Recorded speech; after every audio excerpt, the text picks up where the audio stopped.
Hello everyone, welcome to Sanmarga classes. ಕ್ಷೇತ್ರ ಗಣಿತ ಅಧ್ಯಾಯದ 30ನೇ ಪ್ರಶ್ನೆಯನ್ನ ಗಮನಿಸಿ. ಇವುಗಳು 3 ಅಂಕದ ಪ್ರಶ್ನೆಗಳು.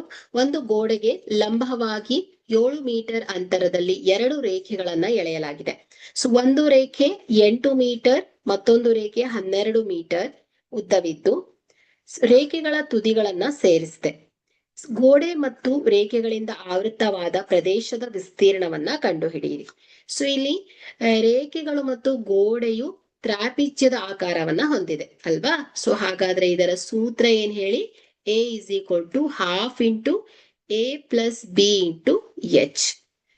ಇಲ್ಲಿ ಮೌಲ್ಯವನ್ನ ಆದೇಶಿಸಿ ಅರ್ಧ ಗುಣಿಸು A 12 metre plus B 8 metre into H 7 metre. ಇಲ್ಲಿ ಅರ್ಧ ಗುಣಿಸು 12 ಪ್ಲಸ್ 8 ಎಷ್ಟಾಗತ್ತೆ ಹೇಳಿ? 20 ಗುಣಿಸು 7. 7 ಒಂದ್ಲೆ 7, 7 ಹತ್ಲೆ 20. 10 7 20 ಆಗತ್ತೆ. ಓಕೆ. ಹಾಗಾದ್ರೆ ಇಲ್ಲಿ ಏನಾಗಿದೆ? ಗೋಡೆ ಮತ್ತು ರೇಖೆಗಳಿಂದ ಆವೃತವಾದ ಪ್ರದೇಶದ ವಿಸ್ತೀರ್ಣ ಏನಾಗತ್ತೆ ಹೇಳಿ?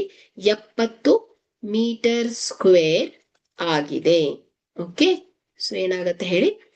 ಆವೃತವಾದ ಪ್ರದೇಶದ ವಿಸ್ತೀರ್ಣ, ಆವೃತವಾದ ಪ್ರದೇಶದ ವಿಸ್ತೀರ್ಣ is equal to 70 metre square ಆಗಿದೆ. Thank you.